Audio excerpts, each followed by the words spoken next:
ভিডিওটা আপলোড হওয়ার সাথে সাথেই আমার ফোনে একটা এসএমএস আসবেই, প্রত্যেক রাতে আসে যে মিমি এটা কি রিয়েল নাকি রিল।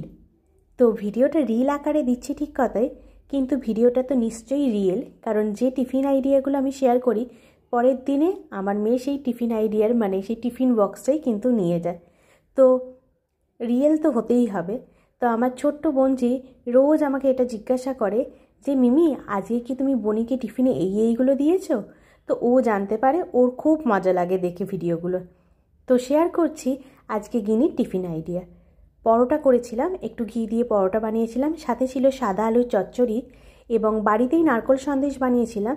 ওকে একটু হার্ট শেপ আকারে নারকোল সন্দেশটা দিয়েছিলাম যাতে ও পছন্দ করে। সঙ্গে ছিল কিছুটা ড্রাই ফ্রুটস, দিয়েছিলাম ডেটস, কাজু বাদাম এবং কিশমিশ, সাথে ছিল 1 বোতল জল। কেমন লাগলো টিফিন আইডিয়াটা অবশ্যই কিন্তু আমাকে কমেন্ট বক্সে জানাবেন। তার সাথে আজকে কিন্তু নতুন সংযোজন করছি, গিনি দুপুরবেলা এসে কি খাবে। ছিল ঝরঝরে ভাত, আর ছিল সবজিদার মুসুরির ডাল, সবজি দিয়ে বানানো, ও ভীষণ পছন্দ করে। সাথে উপর থেকে একটু ধনেপাতা কুচিয়ে দিয়েছিলাম, যে ফ্লেভারটা শীতকালে পাওয়া যায়, সত্যি বলতে কি এখন ভিডিওটা বলতে গিয়ে আমার জিভে জল চলে আসছে। তার সাথে ছিল একটু পেঁপে সেদ্ধ ও আমলকি সেদ্ধ। সত্যি কথা বলতে কি যেসব বাচ্চাদের সর্দি কাশি হয় তারা যদি রোজ একটু করে আমলকি সেদ্ধ খেতে পারে, সর্দি কাশি কিন্তু একদম আসবে না। গিনির খুব সর্দি কাশির ধাত, তাই ওকে একটু করে আমলকি সেদ্ধ দিচ্ছি। সেটা অবশ্য সবে 2 দিন মাত্র শুরু করেছি। সাথে ছিল মাছের মাথা দিয়ে বাঁধাকপি, যদিও বা মাছের মাথাটা ওকে দিইনি, ও খেতে পারে না বলে।